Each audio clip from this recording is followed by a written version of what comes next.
Bishop.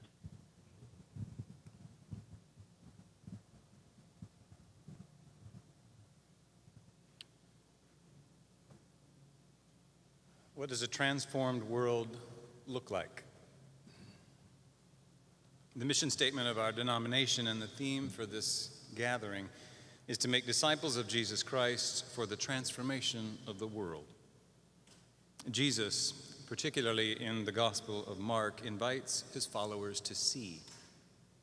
So as an artist, as a disciple, as someone keenly interested in visual perception, I want to know, what does a transformed world look like? It was my privilege to be one of the artists in residence helping to craft the worship for General Conference. We use the Gospel of Mark, a story that unfolds along the shoreline, for our work. There's always a lot to see on the shore. It is liminal space, a threshold where water and land yield to each other. This is a place of beginning. It is teeming with life, both seen and unseen. The shore, both in the gospel and at our baptism, is the place where we are called by name and where we are invited to see. Here is what I saw at General Conference. The opening worship included a Native American blessing of the four directions, and it was quickly followed by darkness. 6 liturgical dancers stood frozen around the baptismal shore, a hexagon 10 feet in diameter with sand and a simple glass bowl of water at the center. As the music grew, the dancers stepped in and began to dance on the sand. They gathered it up in handfuls, and we watched as it slipped through their fingers. Moving counterclockwise, they gracefully and intentionally deconstructed the design I spent an hour making and had finished only minutes before the prelude. That's why there are no photographs. The design that I can't show you was that of a compass, and I made it out of small pieces of driftwood, blue sand, and a very small grain that grows only in Ethiopia called teff.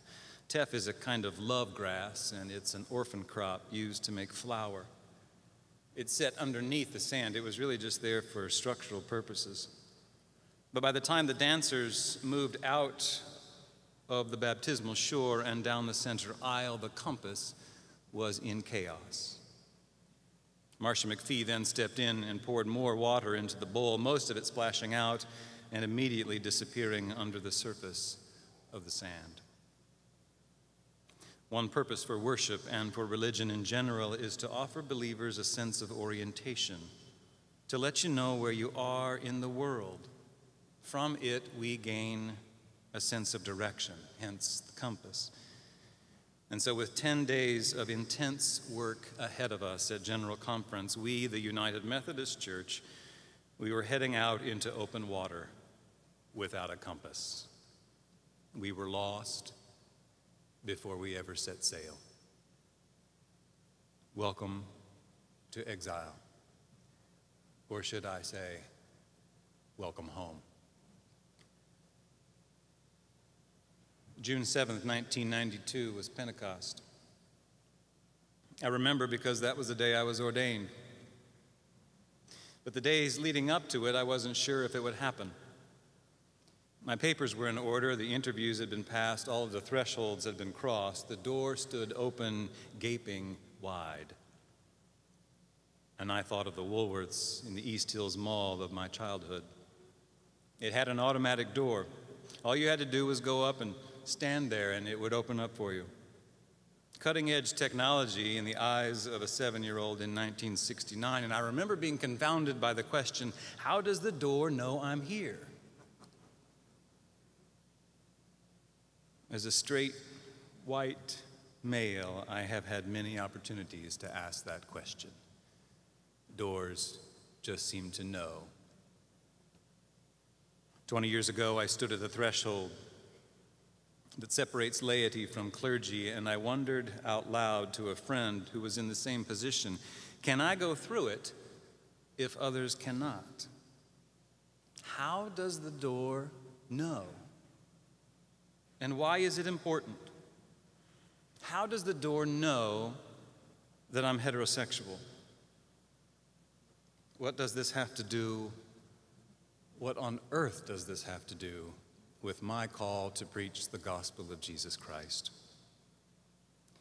Well, Bishop Reuben Job got wind of our struggle, and he called us into his office.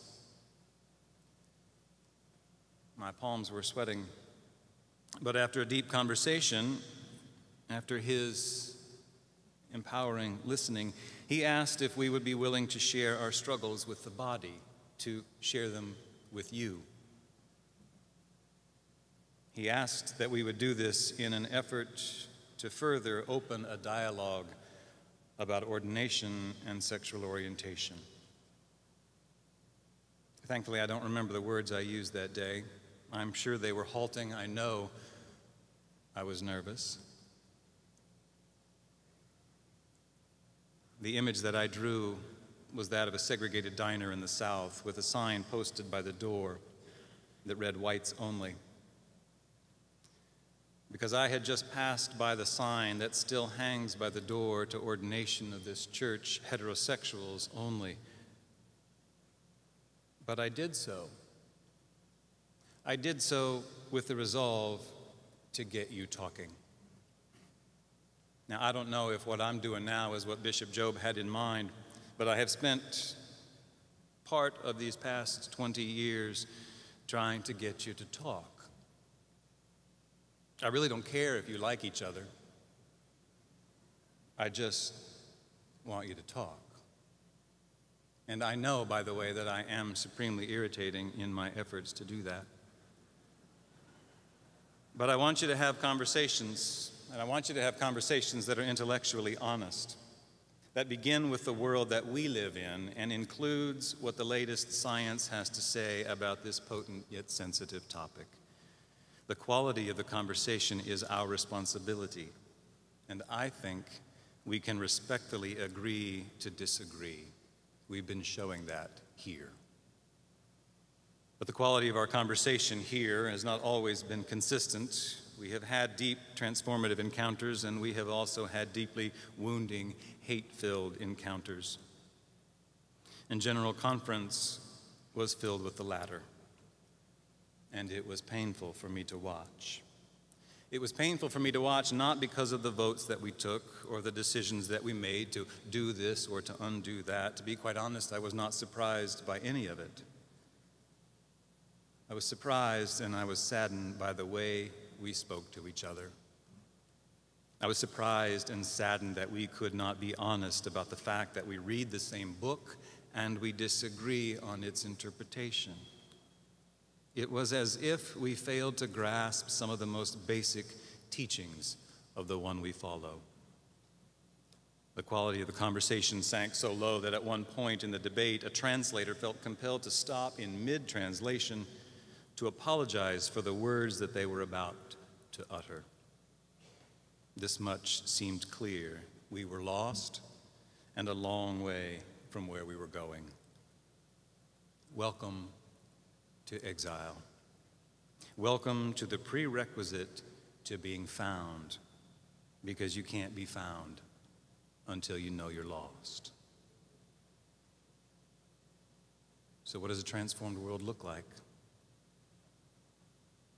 I've been wrestling with that question for about a year and a half, and I can't say for sure, but I can say that you've been looking at the results of that struggle on the center screen. The images that have been projected up there were taken at General Conference, a series of temporary mosaics depicting the world, ephemeral art using materials that come directly or indirectly from this multi-layered story of ours.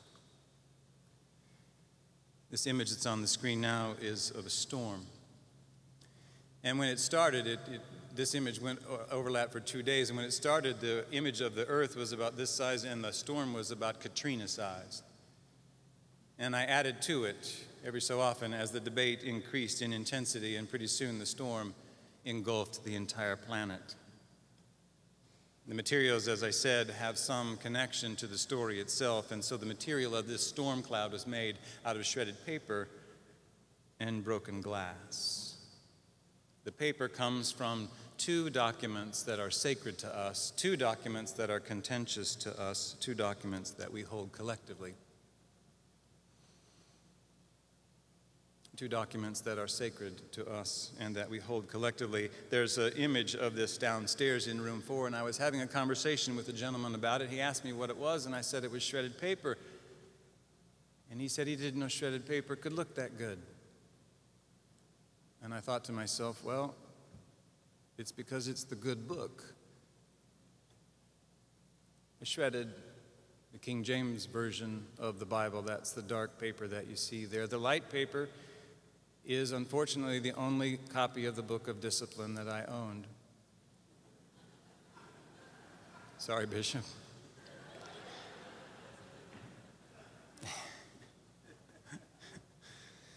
These two documents, shredded, by the way, with a great deal of respect, ironic that they offer comfort from the storm but also cause it. This next image is of a broken butterfly. The common name for this type of butterfly is question mark. And it's made out of myrrh and mustard seed. I made this image on the day that we celebrated the lives of bishops who have passed away in this quadrennium. It's made of myrrh and mustard seed. Myrrh, that gift that bookends the life of Jesus. He got it from the wise at the beginning, and he got it at the end, but neither of them did he need. He did make use of the mustard seed metaphor. The next piece is small. It's about 1 inch in diameter, and it fits on your tongue. It should, because it's a communion wafer. It's painted with colored beeswax. This wafer is downstairs in room 4, along with the storm that I mentioned, and tomorrow I'll be doing the butterfly. Room 4, room for wholeness. In this broken world, in this broken church, is there room for wholeness? That is, by the way, a real question, and one that I invite you to enter, literally. With the help of my assistant, Sherry Miller, we are offering a conversation sanctuary, which many of you have found, a room for dialogue. If you come down to the room for wholeness, you'll also find on the table several small hexagons, and I'm hoping that you have a small hexagon in the middle of your table. It should have a map and the phrase, transform the world with. And what I'm asking you to do sometime between now and the end of our conference is, as a table, finish that phrase. Write it on that hexagon and deposit it on the sand of the baptismal shore as you came into this hall. Now, there are more hexagons downstairs in room 4, and if you're up to a challenge, I invite you to come down and to try a more difficult exercise with the same hexagon. In geography, your antipode is the point on the earth exactly opposite from where you are. If you remember as a child digging through your sandbox, intending to make it all the way to China, that's what you were after. You were after your antipode. By the way, it's not China. Less than 4% of the Earth's landmass has landmass as its antipode. On the sphere called theology, an antipode for you is the person whose beliefs are opposite the ones you hold. This position, by the way, is difficult to maintain because movement in any direction by either of you brings you closer to the other side. And so what I'm challenging you to do is to find your closest antipode, to find that person whose beliefs are opposite your own, and finish the phrase together, transform the world with. These last few images were taken on day 7 of General Conference. It was a day that was particularly nasty. It was a day filled with unholy conferencing from what I saw. And I stood at the back. I stood at the back near the shore where the dancers had been the week before. And this is what I saw. Tiny slivers of green The seeds that I had used simply for structural purposes to hold up the sand, the seeds that I had used to make the letters of the compass, they had been watered by the baptism, and they were growing up out of the center. I plan a lot of things. I didn't plan that.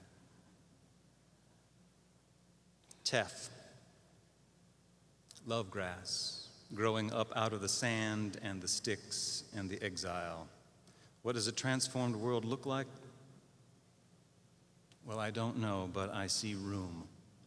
I see lots of open space.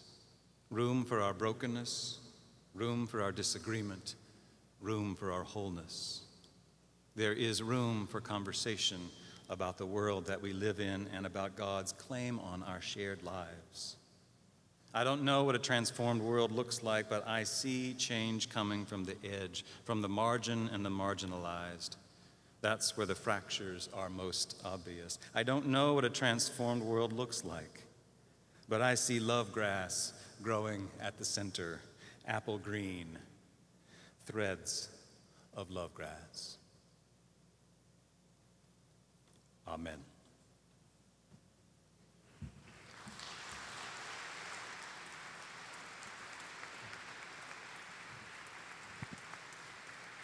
Thank you, Ted. I'm going to ask Reverend Karen Nichols Dungan to